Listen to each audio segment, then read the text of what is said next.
Good afternoon, Tuscaloosa, Internet World, West Alabama. How are we doing? Everybody watching us, the Joe Gaither Show right here on BamaCentral and BamaCentral.com. Hope you're having a wonderful Friday. It's been a great week right around here in the Tuscaloosa, West Alabama area right here on BamaCentral.com. You've been watching us on YouTube, Facebook, and Twitter, listening to us on Spotify, Apple Podcasts, and on Amazon. We've had a lot of fun talking to Miles Upchurch, future Alabama baseball player, on Wednesday. We broke down the SEC Championship on Monday. We're getting set for a big basketball weekend ahead for Alabama. Alabama playing Purdue on Saturday. We're going to keep things rolling with SEC, right here.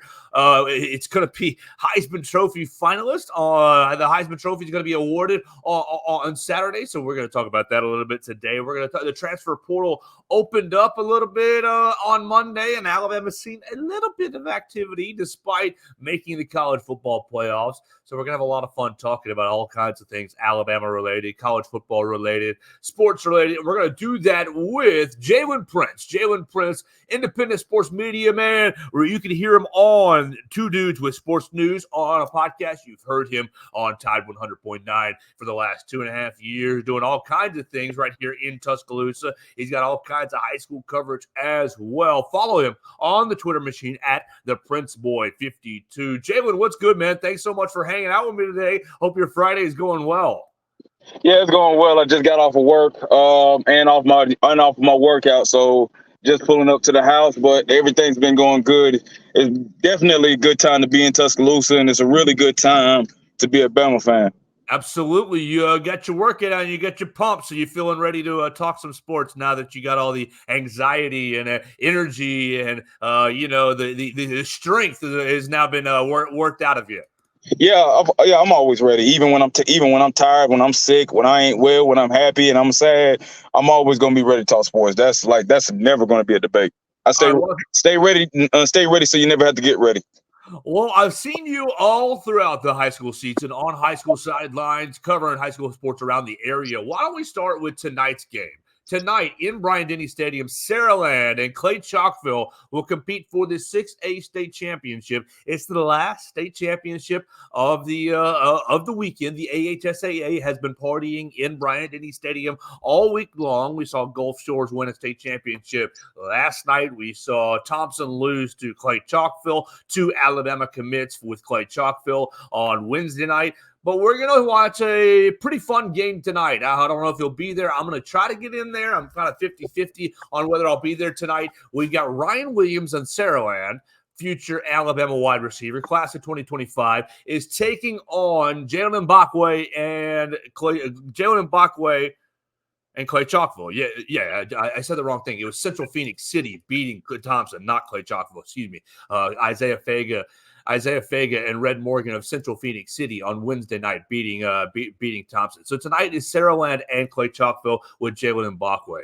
We're not going to see Jalen Mbakwe covering Ryan Williams too much because he plays quarterback for Clay Chalkville. So what do you think about these two teams? Obviously, best two teams in 6A. Clay Chalkville has beaten Thompson this year, and really more specifically to us and to our show, talking about Ryan Williams and Jalen Mbakwe. Ryan Williams, rumors about him reclassifying into the 2024 class. Both those guys going to be pretty big-time studs once they come to Tuscaloosa. Both of them are going to be really good studs, but to really hunker down on this game, I got to go in Mbakwe squad because I do remember the last time that these two teams had played, or like the last time I saw Mbakwe play, especially at quarterback, and he's been unstoppable, very explosive, been able to throw the ball well, but there's a reason why he was deemed such a highly rated athlete. His ability both with speed, power, his vision, and the most underrated thing about him is his IQ. He knows the game of football. He knows how to exploit weaknesses against his opponent. So when I look at this matchup tonight, as much as I love Ryan Williams, and I know he's going to do tremendous things when he get down to T-Town, but I got to go Mbakwe in this squad because you got to figure out how to stop Mbakwe. And refresh my memory. What's his first name again? Jalen Mbakwe. Oh, and I said his name Jalen. Now, is it spelled the same way as mine? I think it's Jaylen, so I don't think it's the same. Well, here's the thing that most people got to understand. In the state of Alabama, or in the state, or in the South in general, and also in Philadelphia as well, you can never go wrong with a Jalen in your life. Alabama football has seen that twice now over the last 8 years, and we'll talk about Jalen Milroe here in just a little bit. I will look forward to talk about the Heisman Trophy finalist with you in just a bit. Last little thing on high school recruiting as kind of the culmination of AHSAA season. You've watched Cam Coleman with Clay Chalkville. You've watched Ryan Williams with Saraland. You've watched Perry Thompson with Foley. Perry Thompson with Foley. You've got Cam Coleman and Perry Thompson are both committed to Auburn. Ryan Williams committed to Alabama. Ryan Williams class of 2025. For those who haven't really been following, Ryan Williams like a week or so ago put out an Instagram counting down to, I believe, it might have been December 9th. It's coming up in the next day or so. Put out a countdown saying he's going to make an announcement. And people have been debating whether Ryan Williams is reclassifying to the 2024 class or whether his announcement is that he's going to flip to the Auburn Tigers. So subsequently, as my dog gets a little into my notes here, subsequently with the Ryan Williams topic, this is a kind of a three-parter. I want you to address all three guys, because Perry Thompson right now has been doing the "Am I going to flip from Auburn back to Alabama?" The social media tea leaves are kind of tea leaving, if you will. You don't know if that really is going to matter or what or not, but it's teasing right now. And Cam Coleman doing the same thing. So Auburn right now feels great about their 2024 wide receivers with Cam Coleman and Perry Thompson. They're going to feel even better if they can flip Ryan Williams and reclassify him. What's the case? Where do all three of these wide receivers end up going? Well, given that it is the wide receiver position, and history shows there are more divas and like high personalities as a receiver than there's ever been. Now you add the NIL deal. Those are going to be part of the consideration as far as recruiting. That's part of recruiting. You can argue with it, you can debate it, you can like it, you can hate it, but that's the life of college football now. So when you take those things into an account, let's start with Ryan Williams. Explosive, already committed to Bama. Could he flip? Possibly. Recruiting is so tricky because you're trying to think for another person, or you're trying to get in the mind of another person, and you really don't know. Only they know. Even their family think they know. They don't really know because you don't know when their mind's going to change. You don't know what's going to influence them. You're like, they're looking at every bit of detail. For me personally, I think Ryan Williams is going to stay. I think he's going to come to Alabama, and I think he'll make a good impact. I think the tricky thing is a lot of these players, they're going to wait and see the teams that they committed for. They're going to wait and see to figure out who's coming back and who's going to be dipping. That leads me over to the other two guys that they committed to Auburn. We already know Auburn, weapon-wise, they don't have a lot. And Hugh Freeze just got there, and he's trying to get his guys over there to play at Jordan-Hare. So I can also see those guys staying there as well, because that's also like a wide open door for them to really get an opportunity to play immediately. Rather, when you come to Alabama, I'm not saying like they're not going to compete at Auburn, but like, when you come to Alabama, you got to compete. So we're going to find out in the next couple of days, couple of weeks, because we know National Signing Day is on its way there. That's one of my most busiest times. We're going to find out what a lot of these guys, their mindset are going to be based on their decisions, their responses to it. And us as reporters, we're going to have a huge opportunity to be able to ask them questions. So that's kind of how I feel about it, because we don't know how they're thinking and their process, because every process is different. We're just going to have to wait and see. But like, those would be my guesses. Well, let's flip because you just talked about transitions and how that's going to play a part in these three young men's roles, and I think you're exactly right. Look, the transfer portal opened on Monday. They opened on Monday. Alabama, if it makes it all the way to the national championship game, the portal will have closed, but you're going to get a 5-day kind of extension after the national championship game for the two teams that are playing in that game. All right, what do we know so far? We know so far that Tyler Buckner has opted to go in the portal to play lacrosse. We know that Ja'Cory Brooks has opted to go to the portal, and we know that Isaiah Hastings has opted to go to the transfer portal. We remember, let's see, Tyu Jones-Bell as well, but Tyu Jones-Bell wasn't really on the football team this past season, so hard to really count him as a big loss. So let's analyze. You've lost, I guess, three guys really so far in the first 4 or 5 days of the transfer portal. Obviously, a lot of these guys, Jalen, are going to wait because they want to get their Rose Bowl championship rings and whatever national championship rings if they're able to accomplish that goal. So you're going to see a lot of guys hanging around. But what do you think Alabama going to see is traditional 15 to 20 guys jump in the transfer portal like we've seen over the last 2 years? Given the rate of what Bama's doing right now, we could possibly see it. We also got to take account how many of these guys are actually have a chance to go into the NFL. How many of these guys got a high work ethic and want to be able to compete every single year? Because when you're at Bama, you're going to compete for a national championship, but also you're going to have to compete for your job every single day. How many of them guys actually want that? Because now you got a choice. Say okay, I don't feel like competing for them. I want more security on that one. Yes, I know I can compete for it. Yes, I know I can win, but I don't want to have to go through that. When I don't have to, I'll go somewhere else. There are some guys of that mindset. Then you got those other guys say I'm not making as much. Let me test the water, see where I can make more money on the NIL, because let's be honest, I might not make the NFL. So I'm just going to try to secure the bag as much as I can while I'm still in college. You got those guys, that mindset.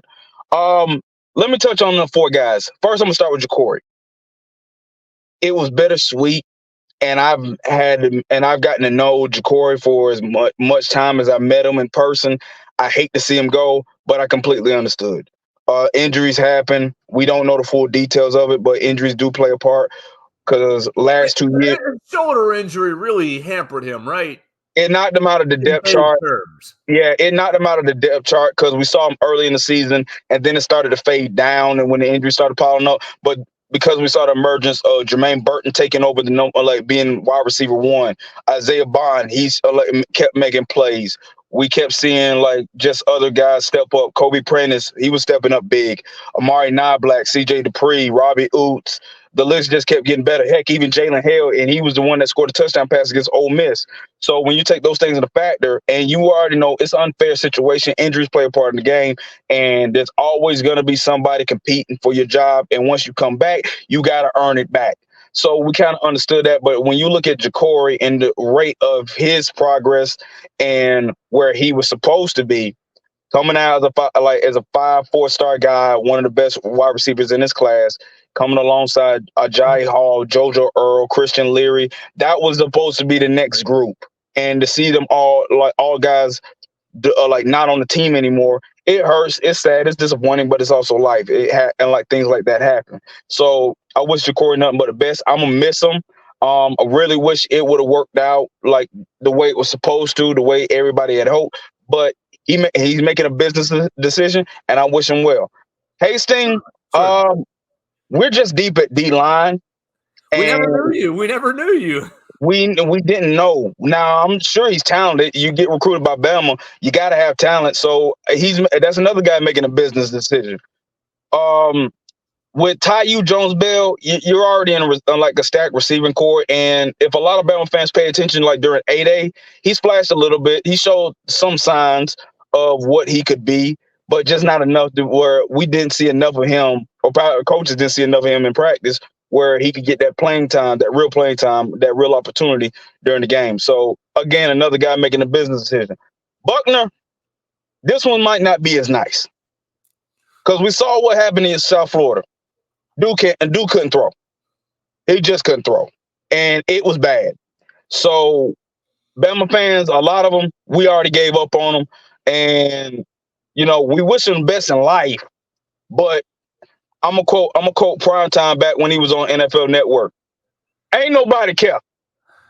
So wish him the best. Good luck to him. Appreciate what he's done. Maybe in the locker room, because we haven't heard no bad things about him in the locker room. Been a good teammate. Yada yada yada. We appreciate him on that one. Thank you for your time. But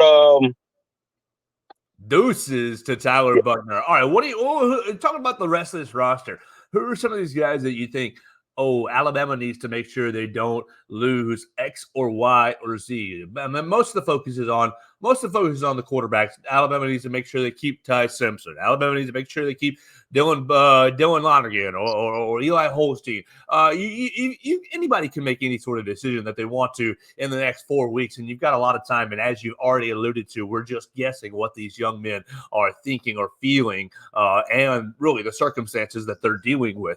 But we were talking to the press room kind of yesterday before Nate Oates got out there about who Alabama needs to keep and who might be leaving. And you hit on the already deep defensive line room. And I think that you've also got a pretty deep interior linebacking room. And I don't want you to lose Sean Murphy. I don't want you to lose Isaiah Jackson. Ian Jackson, excuse me. Ian Jackson. I don't want you to lose Kendrick Blackshire.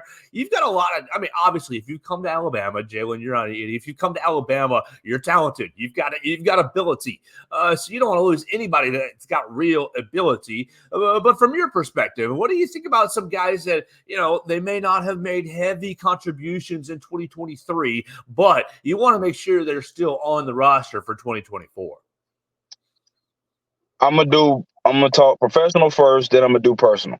Professionally, these guys are going to make their own decisions regardless of the situation. Absolutely. I feel like more of them might dip, especially if we win a national championship, because they might go because now you achieved team success. A lot of those guys are probably going to be looking for individual success to help out their stock. Completely understandable. Go back to business decisions. You want to try to keep the guys as much as you can, but we got to know how Nick Saban, how Coach Goat Saban is going to think and how he's going to process everything. You got to take account that if some of the guys that's on the current roster, they go into the portal. Then you got some guys that's already in the portal, they might be coming to Tuscaloosa. Then you got to take account the recruits that you already have lined up that are coming in. You mentioned the quarterbacks. We got this kid, Julian Sayin. He's a 5-star guy. He's supposed to be coming in. Friend of the program. There's a strong possibility who's ever on the quarterback now might not be back. A la Ty Simpson, a la Lonergan. We don't want to see him go, but they got to make business decisions. So at the same time, especially the way that Milroe has constantly progressed and got better, and he's not eligible for the NFL draft, even though right now his stock wouldn't be high. He got to continue to get better at some things, but another year in college, another year under Tommy Rees, and another offseason to get his seasoning right, because I gave the analogy, Milroe's like a pack of ribs. When you last year, you just got the wrapper off. You didn't season him right. So he was just still raw. You had to wait a while. So this offseason, you got him seasoned right. You put him in the smoker. Got out. All right. A little bit there. Still need a little bit more barbecue sauce, and you got to let it marinate. I think next season is when the barbecue sauce get put on, and then you put it back in the smoker with the barbecue sauce on, and let that thing marinate and let that thing get on. But back to the players, there's a strong possibility that these guys, a lot of guys, are going to dip. Now here's the personal thing. For the love of God, I do not want to see Kendrick Blackshire go. I've gotten to know him. I consider him my Texas brother, because every time I talk to him, I always tell him, bro, I'm proud of you. You're doing your thing. And I knew what he's doing and what he's bringing to this team. It's only a matter of time. But I understand that, you look at the progression of Jahad Campbell, Deontay Lawson. You look at Justin Jefferson. He's still on the roster. There's a bunch of guys that are already on the team, and there's a bunch of guys that are potentially coming in. Caden Jones, 3-star. He's supposed to be projected to come in. Not to mention, who's to say there's going to be some more, Trez Marshall. He was a transfer. Good chance that he might come back. I'm not sure, like, his eligibility situation, but we're gonna see. But personally, I don't want to see Blackshear go. I don't want to see a lot of these guys go, but I understand they're gonna make business decisions. So that's my professional opinion, and that's my personal opinion as well. Well, I think we're both in agreement that, well, when a guy comes and signs at Alabama, I just want the best for him. And so when they're here, they pull for him. When they move on, you pull for them, and you want the best for everybody because it's a hard time. 18 to 22, it's a hard time. A lot of challenging, a lot of big decisions that these guys are going to have to make.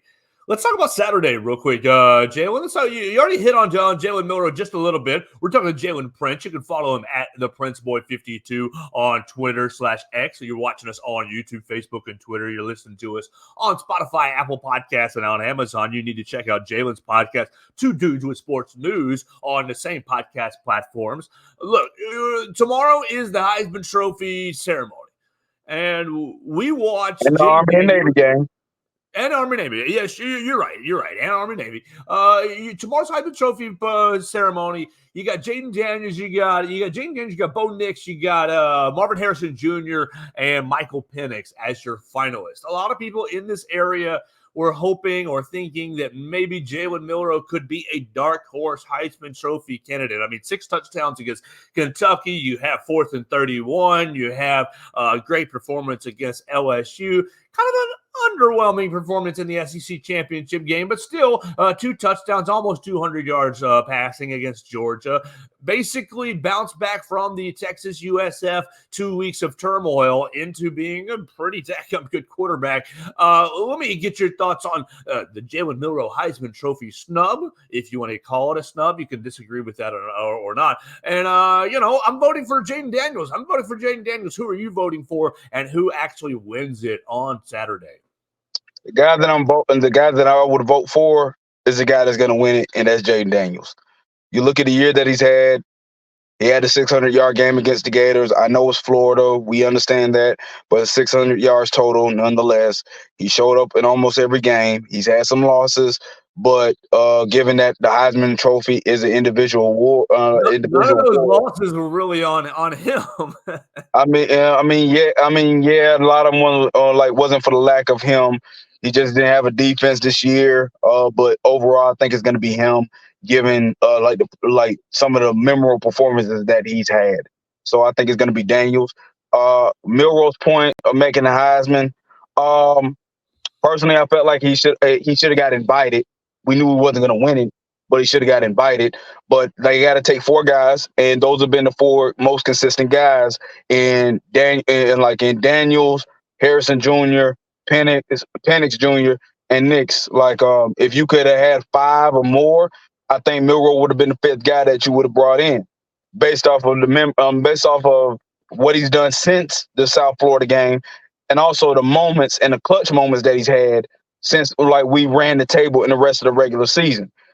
But you look at the stats. I mean, 2,700 yards, 23 touchdowns, 6 interceptions, QBR of 83.6.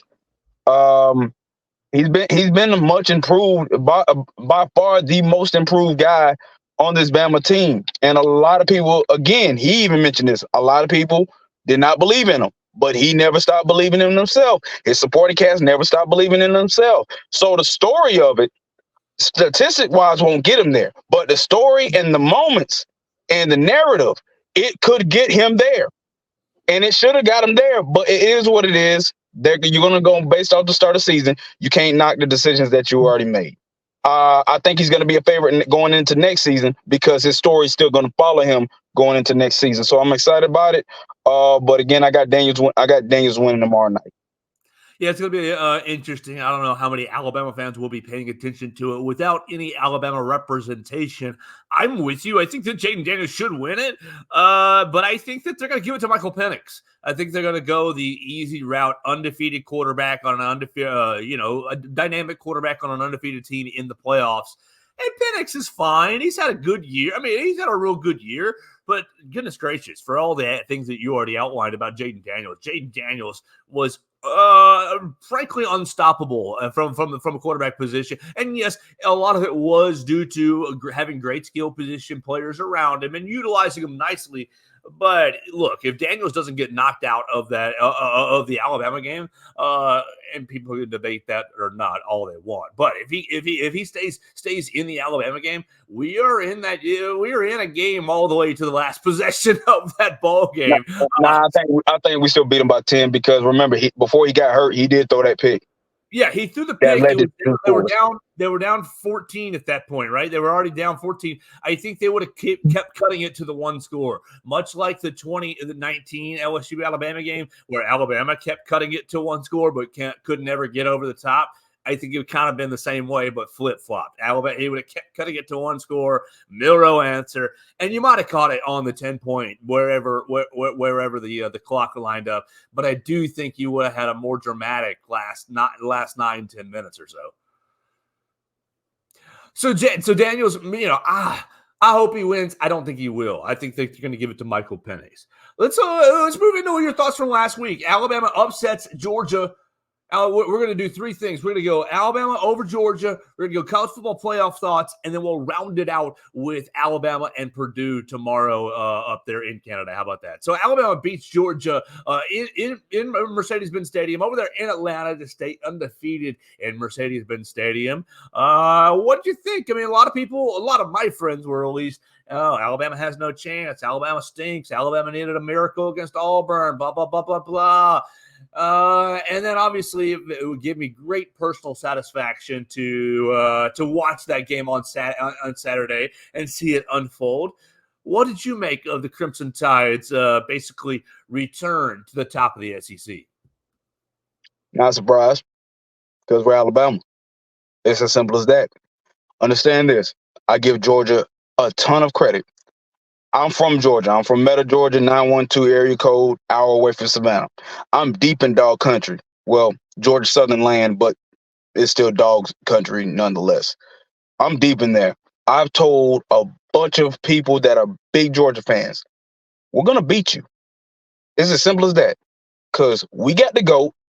You got the prodigy of the GOAT. Now, the prodigy beat you in the national championship.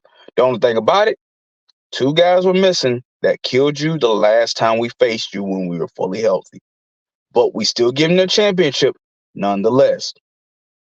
We were going to beat him because we had him. We were going to make the necessary adjustments. We found our identity, and this was the most important reason why.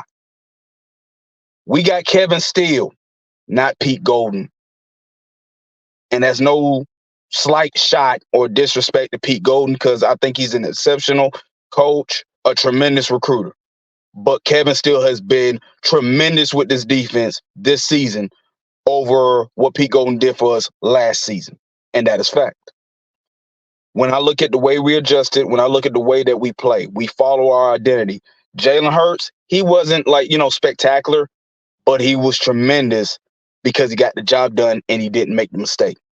Could he have thrown better? Yes. Could he make better plays? Of course you can. You can always go back and look at the film, figure out ways to get better. But we were able to run the ball effectively. Georgia was not the same team that they've been the last 2 seasons. They don't have a Carter. They ain't got a Davis. They ain't got a Walker. They ain't got a Dean. They ain't got a Tyndall. They don't have none of that. Not to mention, I knew we could attack their secondary because, I look at the cornerbacks, none of them impressed me. None of them impressed me. But more so than not, our talent matches up to Georgia. So a lot of people can look at the records. You can look at who they face. You can look at how Georgia has beaten a lot of people. And you could judge Georgia's schedule and say, they really haven't played anybody. I'm not worried about what they do because I know that we're Alabama. We have Nick Saban, and we're going to beat them because that's what we do. It's Bryant-Denny East. We beat them in Atlanta 9 times out of 10. Scratch that, 10 times out of 10. And I know because Georgia has not been tested like that this year, and because it is Bama, we got that A on our chest. The pressure starts to mount with the dogs. So the fact that we did what we did last Saturday for the championship, I'm not surprised. I called it. Well, I was pretty, you watch the Georgia film, throughout the year, and you kind of could see some areas where Alabama could attack them, especially on the edges of their defense. You hit on their defense not being as full of the dogs, or as far as, well, excuse my pun, as full of really the dudes that they had the last 2 years. You hit on the schedule. I don't look.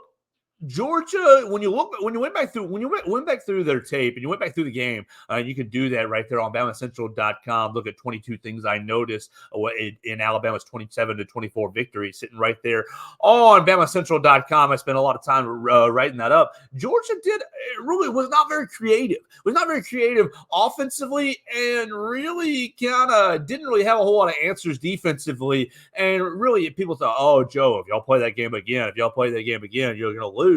I think that Alabama, until Georgia develops, unless Georgia develops more in their offensive playbook and gets a little more creative defensively speaking, or develop somebody defensively speaking, you play that game 10 times. I think Alabama wins at 8 of those 10 times. You got to give Georgia respect for being very talented. So I give them, I guess, those 2, maybe even 3 times. But I think Alabama wins 7 or 8 out of 10 against Georgia. I do think, Jalen, though, that the schedule for Georgia really hindered them this year, because they never really did have to develop further parts of their playbook, because it was basically Brock Bowers and we will out physical you on the offensive side of the ball. When they went up against a defense that could match Brock Bowers, that could match the physicality, they didn't really have a whole lot of answers.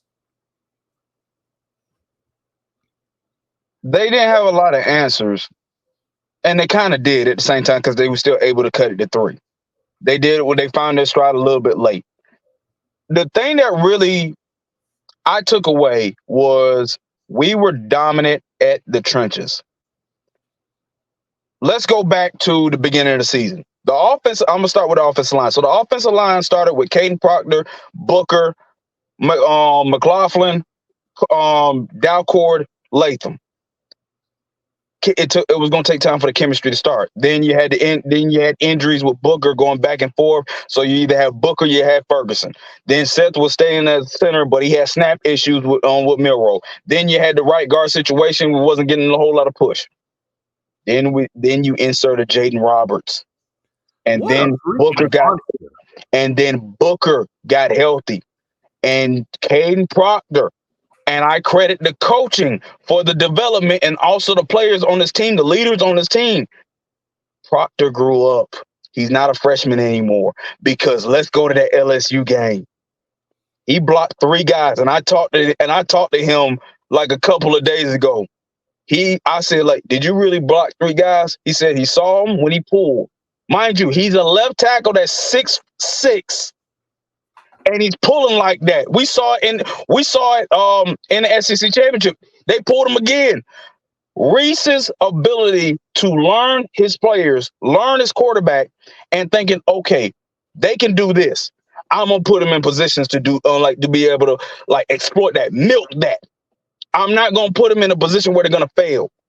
But the development of the offensive line and the steadiness and the consistency that they've been able to build a chemistry, and even in blowout games, you still kept that same offensive line there to continue to get better. You look at Proctor in his development, Booker and Latham in their leadership, along with McLaughlin, and the immediate impact of Jaden Roberts bringing that inside nastiness with his strength. It open everything up for how this offense has been able to play going forward. Now let's shift over to defensive line. Tim Keene has been the second most improved player on this team, and been one of the biggest surprises. The kid out of Ramsey, he's been tremendous, run stuffing and putting some pressure on the quarterback. Jaheim Otis continues to improve. DT and CB, Dallas Turner and Chris Basborough, they the best pass rushing duo in the league. I don't know what Tennessee thought. I don't know what A&M thought when they said they had a better pass rush than that. No, I trust DT and I trust CB. That was already given. But the fact that we're back to be able to neutralize the run, both from the inside, that opened up for the linebackers. We had some injury issues. Of course, Deontay, he missed some time. Trez Marshall, he missed some time. But I think the biggest thing this offseason was to be able to build up depth with the inside linebacker, with Blackshear, Campbell, or whoever you want to name in there, to be able to step in and make impact plays. That front seven has been tremendous. That was the key for us to win because Trez Marshall, he played with an edge. Deontay Lawson, he was rusty in the Iron Bowl. He shook that rust right off in the SEC Championship because you saw him get tackled for loss on Kendall Milton. And mind you, Milton was dominating throughout the entire season. So when you look at all of our front sevens, you look at our fronts, the game was won in the trenches. We had complete control of that game. Now, Georgia, they had some tackle for losses. They had 3 sacks. But at the end of the day, Georgia found out Bama had a better front on both sides of the ball. A better front. I'm glad you gave a lot of credit to Tommy Rees right there. I think Tommy Rees over the last 6 weeks has really been calling great games and putting his players in great positions. I think you alluded to it a little earlier with kind of learning Jalen Milroe and his skill sets and what he might be able to be in 2024. So Alabama wins on Saturday and beats Georgia, and boom, Sunday comes. Alabama is chosen number 4 in the college football playoff to match up with Michigan. You got Michigan, Alabama, Texas, and Washington is in. Everyone's crying over Florida State. Let's get the Jalen Prince commentary on the college football playoff field. All right, time to play the villain part because I've learned to embrace it. I'm a huge WWE fan. I've been a fan for a long time. As a kid, I loved the heroes. I loved the baby faces. The older I got, I started to understand the heels, the villains of it. And like the older I got, I started embracing it. The whole world, college football world, tired of Bama. They want to see them lose. A lot of teams root against them. So they want us to be the villain. Let's play the villain role. I knew we was going to get into the playoffs. All we had to do was beat Bama. Looks like Jalen might have hit a button or two on his phone. We'll get him right back in here. But yes, the SEC champion was always going to be in the college football playoff. That's why I think that a lot of this Florida State consternation against Alabama is misplaced. Alabama, if they were going to beat Georgia, they were going to get in the playoff. That slot was already carved out. Number 1 or number 4, either going to be for Georgia or for Alabama. And so when Alabama won, they put them 4. They bumped everybody up, Michigan and Washington to 1 and to number 2. And then Texas, because Texas beat Alabama and won the conference championship. Boom, you get in at number 3. I think Florida State's biggest argument and biggest problem is with Texas winning the Big 12 win-loss team. Your one loss is to 2-loss Oklahoma. Look, Alabama's resume defeating the teams that Alabama was going to defeat: LSU, defeating Georgia, defeating Ole Miss, beating Texas A&M, getting in the SEC. You were never going to leave the SEC champion out of the college football playoff. And so I think that Jalen is right on. Embrace the villain. From the Alabama perspective, if everybody's going to complain about Alabama getting in, well, just watch Alabama go on and win the whole dang thing, because I think this is the underdog position where Nick Saban and the Crimson Tide really thrive. You saw Alabama in 2017 get into the playoff after losing the Iron Bowl and ended up taking care of business as the number 4 seed, beating Georgia on the 2nd and 26. So really a lot of themes crossing over, a lot of history crossing over with the 2023 team getting into the college football playoff as the number 4 seed. So yeah, I'm really happy that Alabama got in. I'm not really upset for Florida State. I mean, yeah, those guys, you go 13-0. You did earn Florida State did earn a place in the playoff. There was just as Brian Kelly has said. As Brian Kelly has said earlier in one of his press availabilities this week, there was only 4 spots for 5 teams, for 5 conferences. And so obviously somebody was going to get left out. And I'm sorry, Florida State, it was just you. Florida State just, you saw the backup quarterback position. You saw the Johnny come lately as Mike Norvell in his second real season there with Florida State. I think second or third season with Florida State. And then the committee said, oh, we can put Texas and Alabama and Michigan in the playoff, 3 blue blood programs, and Washington to honor the Pac-12 in their final season. Washington, who's beaten our darling Oregon twice, and blue blood USC. We can get big money. We can get big money Michigan, big money Texas, and big money Alabama into the playoff, and they all deserve it. Oh, okay, yeah. Well, then we're gonna put them in over Florida State, and we'll see what ends up happening. Well, Jalen, I see him; he's getting back into the backstage. We'll see. There we go. Jalen must have walked back into the house. Don't worry, brother. I feel it for you. Talking about the college football playoff decision, we had off at playing the villain, and Alabama / the SEC champion was always going to get into the field. Man, okay, so I cut off when my phone overheated because it was in front of the sun. So that was kind of like God saying, like, boy, you better humble yourself. But yeah, I got to decide. Go along with the villain role. Like in WWE, there's a hero, there's a villain. Everybody that plays against Bama is basically going to be seen as a hero to the public eye. We embrace the villain role. They want us to lose, we're not gonna do it. They want somebody new, you're not gonna get it. When I look at what we did, and I look at the college football playoff, we got in, of course, because we were healthy. We beat the #1 team, and Florida State, they didn't look the same after Jordan Travis got hurt, and that's not an insult. That's just a fact of life. So when you take account that we were the better option for a more entertaining, for a more better product to be on that field, because that's what the committee was going to do. That was what they wanted after the past 2 seasons of putting in the quote unquote well-deserving team in the college football playoff. In the game of the product wasn't what they wanted, what it was not panned out. Because I remember last year, I give TCU credit. They had their quarterback, Max Duggan. He beat Michigan. They showed up. But when they got that national championship game against an SEC school, a more physical team, a more talented team, it did not pan well. And I still remember where I was at. I was at Legacy Arena for Monday Night Raw instead of watching the national championship game. And it just wasn't great. And I knew I made the right decision. So going back to Sunday, Selection Sunday, the committee did the right thing for business. That was a business move. For all my wrestling fans out there, if you remember the time when Triple H, Stephanie McMahon, they were deemed a group called The Authority, and Daniel Bryan was on the verge of beating John Cena for the WWE Championship, and Randy Orton had the Money in the Bank contract, and he cashed it in on Daniel Bryan at that SummerSlam and to win the WWE Championship from Daniel Bryan. Daniel Bryan at that state was Florida State without Jordan Travis. The underdog, nobody believed in them, and the committee did not want a bad product to be able to run what they want to do. So while Triple H was the special guest referee for that match, the committee came in. Florida State won their ACC championship, thinking that they're going to the college football playoff. Can't turn it right around, and they get pedigreed by the committee. Insert Randy Orton, Alabama, cash in.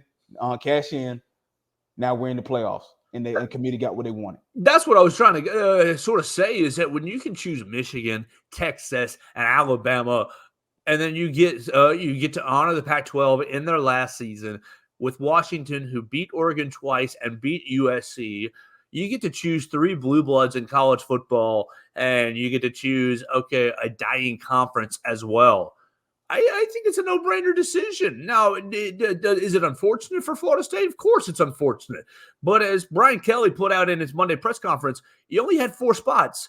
4 spots for 5 teams. We knew that there were only going to be 4 spots in 2014. In 2014, when we signed up, there was always going to be a team, always going to be a school, a conference left out. For many, many years, it was the Pac-12 being left out. The ACC was represented because they weren't that good. Florida State, a couple of times by Clemson. They've been in there before. And look, the SEC's never been left out. But when are you going to leave out the best college football conference? And you get people saying, "Oh, well, yeah, SEC was down this year. SEC was down this year." Well, the SEC is run by 2.5 teams, Alabama and Georgia. The half is LSU, because every 4, 3, 5 years, you're going to get a really good LSU team that's going to compete for a national championship. But that's every 4 or 5 years. It ain't consistently. The most consistent, the SEC is ran by Bama and Georgia. Everybody else is trying to figure out their way. Now you got Texas, Oklahoma coming in next year. That's going to be a different story with the whole realignment. I want to go back to just had a whole playoff setup. You couldn't put Bama in without putting in Texas. So Texas had a gateway. One, they dominated the conference championship, and I mean dominated. Sark is coaching out of his mind. He put up another masterpiece. And the last thing you want to face is a hot Texas group that got Bama-like elite level talent on your squad, and you got Steve Sarkisian. He's your play caller and your designer. So you couldn't, like, the committee knew we had to put Texas in there because they was going to put on a show. But you couldn't put Texas in without putting in Bama because they did beat us in week 2, and that game mattered. So it was a no-brainer. I knew it was going to be Michigan, Washington. You had to put Texas at 3 because of the way they dominated their game, and then you put in Bama. And we got the realignment. The only thing I would change about it, don't put Michigan and Washington in the Rose Bowl in Pasadena. Please don't. And they did it. And got to take it with a grain of salt, because I felt like it would have worked better if you had Bama and Michigan in New Orleans rather than have them in Pasadena, and then you got Washington and Texas in New Orleans, and Washington is more closer to California than it is in New Orleans. Well, that's the right of the number 1 seed. The number 1 seed gets to choose. So Michigan chose the Rose Bowl because of the Big Ten's affiliation with the Rose Bowl. I'll give him that. Yeah, so the Big Ten has a big old ties to the Rose Bowl. The number 1 seed gets to choose their destination, and they chose the Rose Bowl, leaving Washington and Texas with the Sugar Bowl. I get that. But is it but for Florida State, you do feel bad for them, but that's the point. Like, that's life. Things happen like that where it's out of your control. Travis got hurt, and the difference between Florida State and the 2014 Ohio State team, when they lost both their quarterbacks, their production never stopped. They picked up the leftovers, and they were still able to make a 4 or 5 course meal out of it.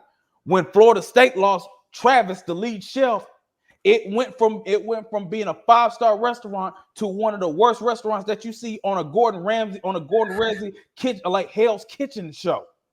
It was that bad. 55 yards in a championship game. The defense is 5-star without question. Their championship group, but defense cannot carry you to no championship like it's done in years past, based on how the rules are set up, and the rules favor offense. So your defense can be great, but you got to be able to put up points. Florida State could not put up enough points to be able to compete with the likes of Bama, Michigan, Washington, definitely not Washington, Texas, and Georgia. But Georgia had to get left out. And I feel like the only reason why they were at 6, because the selection show had to put on a little bit of suspense. They had to play the TV role. Either it's going to be Bama or it's going to be Florida State.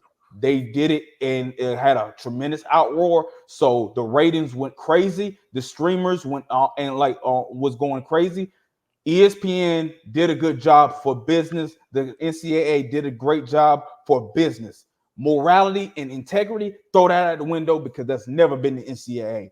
And the fact that people are outraged, half of it's fake because Bama got in, not FSU. Last thing for us, Jalen, and we've been talking to Jalen Prince all afternoon long right here on the Joe Gaither Show. We appreciate everybody watching us on Facebook, YouTube, Twitter, listening to us on Spotify, Apple Podcasts, and on Amazon. You can follow Jalen Prince at the Prince Boy 52 on X/Twitter machine. Follow his podcast, The Two Dudes with Sports News, right there on all the podcast platforms as well. Last thing for us. Look, Alabama basketball started off so hot, 4 big old wins, and then reality kind of set in, losing 2 out of 3 with Ohio State and Clemson in the last week. Yeah, Alabama beats Arkansas State on Monday. not really anything to take away from, not really anything to hang your hats on, given the quality of competition that Arkansas State is. No disrespect to Coach Hodgson, but Alabama has its sights set a bit higher than Arkansas State. So tomorrow, Saturday, 12:30, up there in Canada, was supposed to be the Bediako and Edey Classic. Bediako now with San Antonio's G League affiliate, so not going to be a part of the game for Alabama. Is there any way that the Crimson Tide can take down the Purdue Boilermakers and get us feeling a little bit better about the Crimson Tide's basketball team? The quote Nate Oates, and I've covered. I've been one of the leading cover guys for Alabama basketball for Tide 100.9 this year. From everything that Nate Oates has pointed out, it's going to be defense. We understand it's going to be a tough challenge because this team is height deprived. They don't have a 7-footer in Charles Bediako. They don't have a 6'11" with a 7 or with over a 7'5" wingspan in Noah Clowney. They don't have that level of length that we had in last season. So it's going to be a challenge. You got to count on Nick Pringle. He's supposed to be coming back. You got to count on Jaron Stevenson. Yes, he is 6'10" or 6'11". I think they list him at 6'10". I think he got a 7'3" wingspan if I'm correct. But when you look at the length that we do have, and not to mention the question of Grant Nelson potentially trying to play, I knew they flew him on a plane. He did travel with the team to Canada. But when you take those things into an account, it's going to be a challenge. There is a way for Bama to beat Purdue. You got to make shots, and you have to make good shots, but it's going to take a defensive unit. Literally, you ever heard the saying, it takes a village to raise a child? Of course. It's going to take a village to guard Edey. You have to play sound, disciplined basketball. You have to gang rebound. Like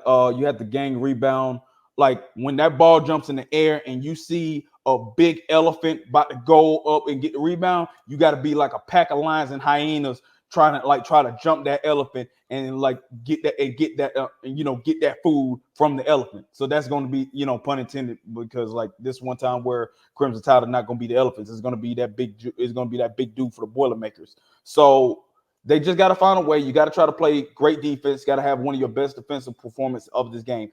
But Bama, they got a tough stretch. You got Purdue this game. You got Creighton coming up. They're ranked number 10. And then you got the number 1 team in the nation in Arizona going against former Alabama Crimson Tide Jalen Bradley. Jalen Bradley. I forgot. Sorry about that, JB. But yeah, it's going to be a tough stretch. But I think this is an important stretch for Alabama right now because you lost to Clemson at home. Questionable crowd, by the way. Questionable crowd again on last Monday. But all right, well, put that with it. Let's hash that out because I had a lot of messages about that. What's the best way to get people's butts in the seats? When it comes to Bama fans, because they're a reactive crowd, not a proactive crowd. Right. Nate Oates got two things. I would say Nate Oates has got to call out the fans like Coach Nick Saban did. The other factor into it, and I think this might be a little bit uncontrollable. They got to be entertaining. Because remember, let's go back to last season. Are they not playing entertaining basketball? They're to a degree, they are. But when you look at just, I gotta Bama fans are not dumb. They you could get a feel from them. Like they know that this team is different, and we lack a lot of height, and we're just not playing as dominant as we did last year. So when you got that going on, and this team does shoot a lot of threes, and we make a lot of them, but we're not playing great defense, and we're not protecting the rim as much, and that's getting the sense of this is going to be a tough year because when you look at everybody else in the conference, and this is going to be one of the best basketball seasons in the SEC as a whole, when you take account Tennessee, the pork chops of Arkansas, A&M still going to be tough with Wade Taylor and them boys, and the list goes on and on. So I think the only way you're going to get the fans in there is also you got to take account competition because not a lot of people believe Clemson is a strong opponent. Like if it was the ACC Challenge, imagine North Carolina was coming in there. You was going to get I feel like you was going to get a good crowd. Jalen. That's the problem. We Alabama fans. They're not Alabama fans. They are fans of good basketball. Do they love the program? Love Coach Oates? Do they support the team? They do love Coach Oates. Yes, I do. Because here's the deal. Oh, we don't want to go because it's Clemson. We don't want to go because it's Monday night against That's Arkansas kind of what State. it's been. We don't want to go because it's Indiana State. That's BS to me. Because it is, but it's also fact. If it was UTC in Bryant-Denny Stadium, if it was Mercer in Bryant-Denny Stadium, in Kent State in Bryant-Denny Stadium, you're still going to get your 80 to 85. You're still selling 100% tickets, but you're going to get 85% butts in the seats for those bad opponents because we just love Alabama football. We love Nick Saban. We love whoever the quarterback is this year. It doesn't matter.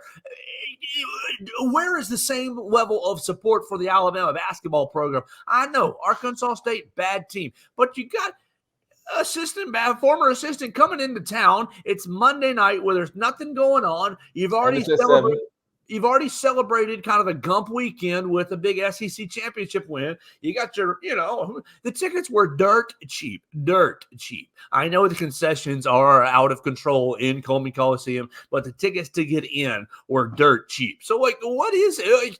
You got to get past I'll go when they play Kentucky. I'll go when they play the Baylors of the world, the Houstons of the world, like we've seen the last couple of years. You got 16 home games a year.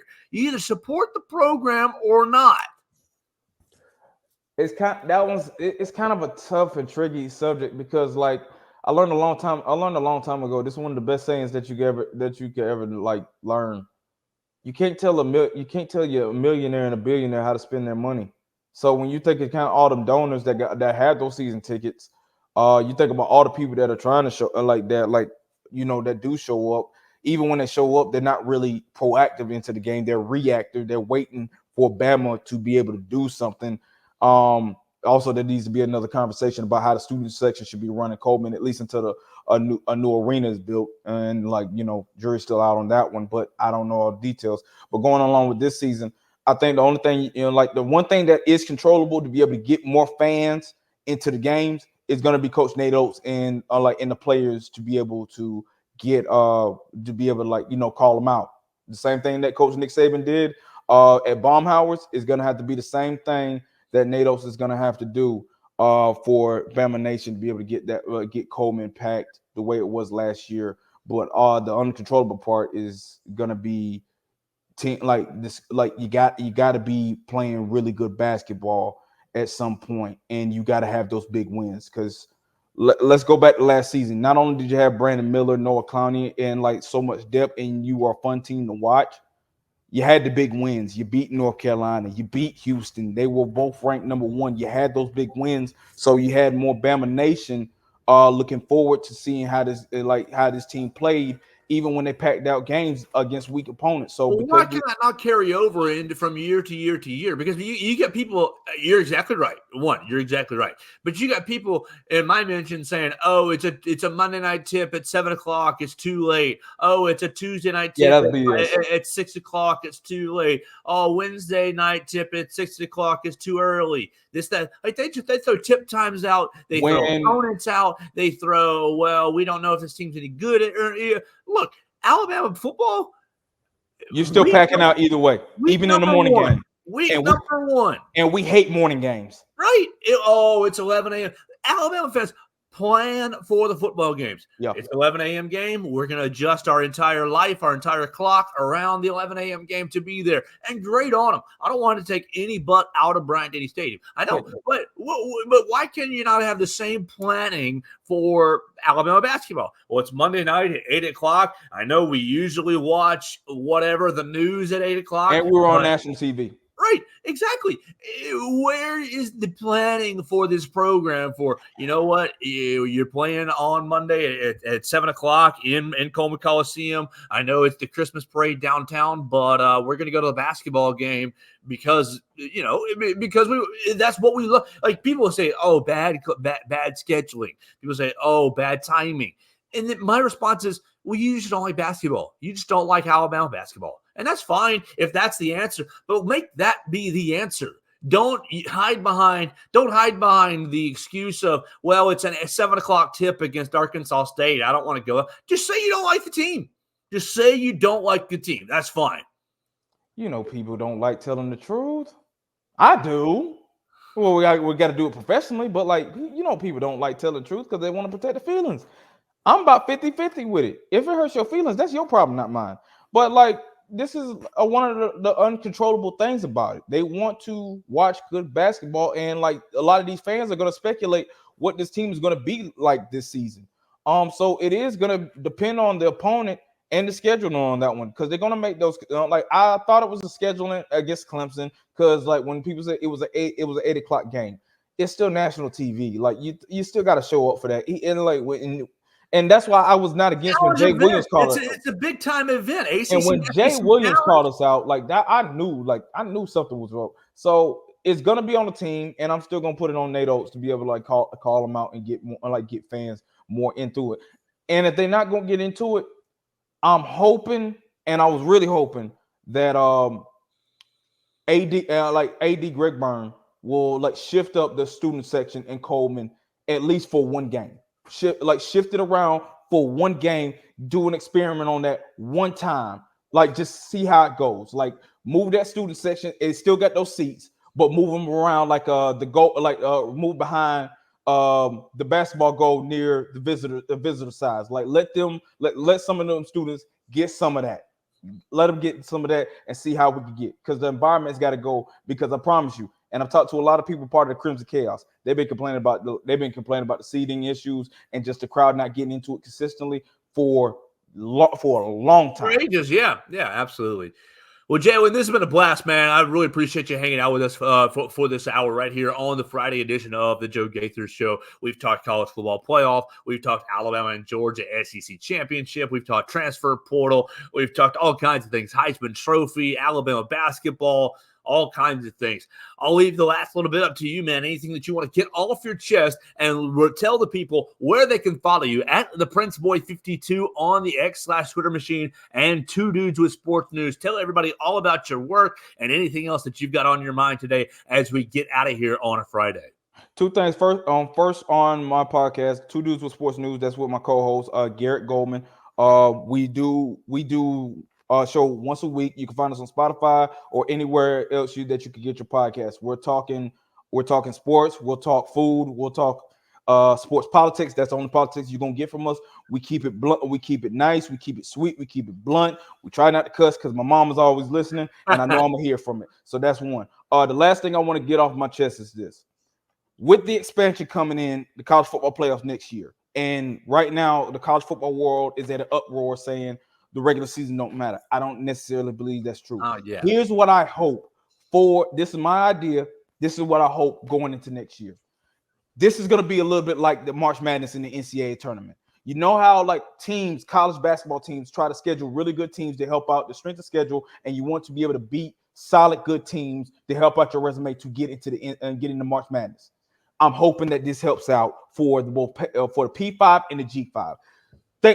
A lot of people said, like, oh, imagine if Liberty would have had a chance, like, to be able to get into the playoff. Technically, they would if they would have had the 12 teams playoff, because they went undefeated. They won a conference championship. Florida State would have got in this year. Liberty could have had a chance if they would have debated hard.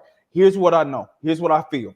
The committee's going to care about that top 4 because they're going to think business. The rest of the 8 spots, I feel like they should give a crap about. Whatever record shows, whatever win, who got the best resume off the scheduling, you put them in. This is what's going to lead to Power 5 conferences, teams in the Power 5, teams in the Group 5, to schedule better opponents. I'm hoping that the expansion will influence athletic directors and coaches to schedule more competitive opponents instead of cupcake-like schools. We understand that FCS, they use those games to be able to boost up money, and it's just a free butt whooping. I understand that. It's good for their business, but not for the entertainment product of it. And most of them, they use it as to be able to get a free win. I'm hoping with the expansion, it'll influence teams to do away with that, boost up, play competitive teams. Heck, if a P5 got to play a Group 5 and a Group 5 is really good and it can possibly beat you, you got to deal with that on the field. Because now I'm hoping that more Group 5s get an opportunity to get into the playoffs and let's see what they got, because it's expanded. It's not going to be 4, it's going to be 12. So I'm hoping that the expansion can influence more teams to be able to schedule better opponents. Last thing I will end with this. If a P5 or G5 want to schedule FCS or schedule more than one cupcake school, here's what they should do. The first one you can host at home. But if you got another cupcake schedule, another FCS opponent, you got to go to them. You know how Bama went to South Florida? You got to do that. So if Georgia want to play, so if LSU wants to play Southern again, you got to go to Southern because that's really gonna help them out financially. When you got an LSU squad going to Southern and going to Southern University, it'll help out their revenue. It'll help out merchandise sales. It'll be good for local businesses. Imagine Mississippi State going to Jackson State. You can handle it. It'll be all right. So, and it'll make them watch out and be careful about scheduling more than one quote-unquote cupcake schedule. That's what I hope with the expansion. Jalen, I love that idea. Actually, I think that's a really innovative and strong idea because you get a huge gate to the local hometowns and people, the athletic directors on the top side are like weary of giving up a home game. I think that's a great idea. I love that actually. Think about this. You think a rich donor want to go to an FCS school? No. That's what's gonna get. That will get them. That's good. That's fun. That's a good idea. We'll get out of here on that note. Follow Jalen Prince at the Prince Boy 52. Follow his podcast, The Two Dudes with Sports News, putting out weekly episodes on Apple, Spotify, and Amazon, wherever that you get your podcast platforms. Jalen, I hope you have a great day, man. Thanks so much for your time today. Appreciate you. Peace. Yes, sir. That's Jalen Prince joining us today. It's sports journalist at a Tide 100.9 and covering all kinds of high school events. Look, that's going to do it for us today. We're going to get ready for another Friday night. Look, Friday night, it's going to be the last Friday football game of the year for me. We'll see Saraland and Clay Chalkville this evening and Bryant-Denny Stadium to close down the AHSAA season. We'll see what happens with Ryan Williams and Jalen Mbakwe. You can follow that at BamaCentral.com. We're going to get out of here for the day. We'll be back next week with we'll get started on some bowl week prep next week on the program. We'll look forward to Michigan a little bit next week. You can keep up with us at Gaither 6 on the social media machines for all the coverage. Follow us at BamaCentral, at BamaCentral on X, at Alabama Crimson Tide on Sports Illustrated. Really, we appreciate you following us anywhere right there at BamaCentral.com for all of your Alabama Crimson Tide news. I'm going to get out of here for the day, but we've had a lot of fun this week. Tell everybody about the program. Share the show with somebody. Subscribe, rate, and review the show on Spotify, Apple Podcasts, or on Amazon. Watch us on YouTube, Facebook, or Twitter right there at Joe Gaither 6 and at BamaCentral and at BamaCentral.com.